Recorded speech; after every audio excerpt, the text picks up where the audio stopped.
आज स्टूडेंट के लिए दिन 24 घंटा नहीं रहा, वो 8 घंटा सो रहा है, 4 घंटा गेम खेल रहा है मोबाइल में। तो उसको उसी तरह पढ़ाना है कि उसके पास अब इतना वक्त नहीं रहा है, उसको इस तरह से पढ़ाइए कि वो एक बार में ही क्लास में पढ़ ले। अब वो नहीं है कि एक बार क्लास में पढ़ेगा, फिर नोट्स बनाएगा, फिर रिवीजन करेगा, फिर एक बार एग्जाम टाइम के लिए पढ़ेगा। तो उसके लिए उसको एट ए टाइम समझाने के लिए उसको उसकी भाषा में पढ़ाना जरूरी है। जैसे आपने महिला का एग्जाम्पल लिया, तो हमने बताया था कि वहाँ पे लिपस्टिक या काजल क्यों चिपक जाता है, तो वहाँ हम कोहेसिव फोर्स, एडहेसिव फोर्स, ससंजक और असंजक बल बताए। तो ये लड़के को अच्छा से समझ में आएगा, हर लड़के को पता है काजल, लिपस्टिक। अब हम उसको एग्जाम्पल देंगे किताब का, तो फिर उसके लिए पढ़ाई बोझ लगने लगेगी।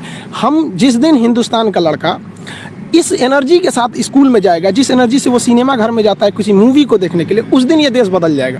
और जिस दिन लड़के के अंदर उसको इस तरह से पढ़ाना, पढ़ाई इतना दिलचस्प चीज़ होता है ना कि आपको 1 घंटे का क्लास कब खत्म हो जाएगा पता ही नहीं चलेगा। बहुत से लड़के होते हैं वो तो सवाल ही नहीं पूछ पाते हैं डर के मारे। ये नहीं होना चाहिए, क्योंकि वो टीचर को टीचर समझ रहा है। लेकिन अगर टीचर को जिस दिन वो दोस्त समझने लगेगा ना, वो सवाल पूछेगा। और अगर वो सवाल नहीं पूछ रहा है तो आप क्या कर रहे हैं? 130 करोड़ जनसंख्या में आप एक मानव संसाधन को खराब कर रहे हैं अपने विद्यालय में बैठा के। वो सवाल नहीं पूछा तो क्या करेंगे? आजकल क्या है ना कि लड़कों के दिमाग में एक बैठ गया है कि हम इंजीनियरिंग के हैं तो हम केवल इंजीनियरिंग ही चीज़ को जानेंगे, ऐसा नहीं कि हम दूसरा जाने। अरे भाई, कुछ आपके रिस्पॉन्सिबिलिटी है, कुछ पॉलिटिकल्स राइट हैं आपके, जो आपके कॉन्स्टिट्यूशन ने दिया है। शिक्षा उस शेरनी का दूध है, जो इसे पिया है वो दहाड़ा है। और आप अगर दहाड़ना चाहते हैं तो शिक्षा के सिवा कोई रास्ता नहीं है आपको, फिर सब हर कदम पे लोग आपको दबा देंगे। यही बेसिकली तो हम लोग एक टीचर ही हैं। और टीचर क्या, एक स्टूडेंट्स का फ्रेंड कहिए। अब बहुत हो गया स्टूडेंट्स के लिए कि नहीं आपको अर्बन एरिया में रहना चाहिए, आपको इंग्लिश आनी चाहिए। नहीं, हम उसको उसकी भाषा में समझाएंगे। और बेहतरीन वो समझता भी है इस चीज़ को, स्टूडेंट्स के हाथ में। अब युवा अपने अधिकार के लिए लड़ने लगा है। आप देखे होंगे कि गवर्नमेंट जो थी, एनटीपीसी का रिजल्ट जो थी वो रोकी हुई थी, मतलब उसका जो फॉर्म नहीं निकालने दे रही थी, उसका डेट कब होगा कोई क्लियरेंस नहीं कर रही थी। 5 दिन तक स्टूडेंट ने डिजिटल स्ट्राइक किया। 5 दिन तक स्टूडेंट ने मारा, ट्विटर पे कैंपेन चला दिया, speak up for SSC and railway students.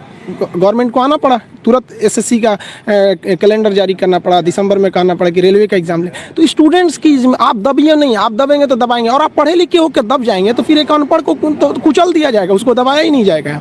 तो अब स्टूडेंट्स जाग गया है, अब स्टूडेंट्स को कोई नहीं रोक सकता। आगे वाले देश का भविष्य वही है। और हमारे कलाम साहब ने भी कहा था कि किसी देश का भविष्य किसी कॉलेज के अंतिम बेंच पर बैठा हुआ विद्यार्थी के देख क्या बता सकते हैं। देखिए, आप कॉलेज नहीं जाइएगा तो फिर स्कूल और कॉलेज जो होता है ना, माँ का दूध होता है। और ये सबके लिए ज़रूरी होता है।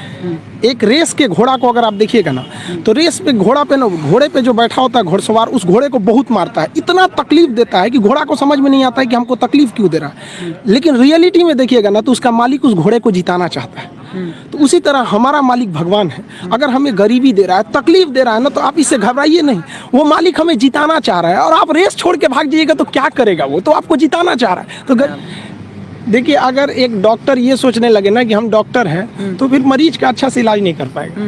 अगर डॉक्टर ये सोचे ना कि हम भी मरीज हैं, और ये सोच के वो इंजेक्शन लगाए कि हम अपने को लगा रहे हैं, तो फिर उस मरीज को बड़ा कम दर्द होगा। तो टीचर जब ये सोच के पढ़ाने लगेगा ना कि हम टीचर हैं, तो फिर स्टूडेंट को समझने में दिक्कत आ जाएगा। तो टीचर को ये सोचना चाहिए ना कि हम भी एज एक स्टूडेंट की तरह ही हैं, और एकदम मिनिमम भाषा, मतलब एकदम नॉर्मल भाषा में उसे समझा सके। तो इसलिए आदमी को खोजते रहता है किस भाषा को वो समझ सकता है, इसलिए आदमी उस भाषा में बताता है। देखेंगे तो भारत बहुत दुनिया का सबसे बड़ा लोकतंत्र ही मानते हैं, लेकिन ये एकदम नया लोकतंत्र है। हमें अंग्रेजों ने 1947 में अंधेरी गली के मुहाने पे छोड़ के गए थे। तो उस वक्त से धीरे धीरे सुधार हो रहा है। इसमें 2 चीज़ें की ज़रूरत है। जो लोग अपने आप को पुरुषवादी समाज समझते हैं कि सब कुछ पुरुष ही कर सकता है, तो हम उन लोगों से पूछना चाहते हैं कि 1947 से लेकर 2020 तक क्या कर रहे हो? क्यों नहीं देश आगे गया? क्योंकि देश ने महिलाओं को बराबरी का मौका ही नहीं दिया। और जिस दिन ये महिलाएं आ जाएंगी ना, उस दिन देश आगे चला जाएगा। और अगर ये हम लोग ये सोचते रहेंगे महिलाओं को छोड़ के आगे बढ़ जाएंगे, तो फिर आप 1947 से लेकर 2020 आ गया, क्या कर लिया यहाँ पर? एक पुरुष को अगर आप कह दीजिएगा ना कि जेब में 1 किलो का ताला लेके घूम जाए, उसका नहीं घूमेगा, उसको भारी लगने लगेगा। लेकिन एक महिला अपने पेट में 5 किलो का बच्चा लेके सुबह सबसे पहले उठती है, घर का सारा काम करती है, उसके सबसे बाद में सोती है, और कहते हो कि महिला कमजोर होती है। बारे भाई, पुरुष समाज यहाँ पर, तो ये गलत है। बराबरी जिस दिन आप देखिए अमेरिका में जो भी देश आगे हैं, किसी हम पर्टिकुलर जो आगे हैं, वहाँ महिलाओं को बराबरी का अधिकार मिला है। वो समाज का एक अभिन्न हिस्सा है। अगर आप उसे दरकिनार करते हैं तो कभी आप एक उज्ज्वल समाज की कल्पना कर ही नहीं सकते। देखिए, हमारे कोचिंग में तो इतने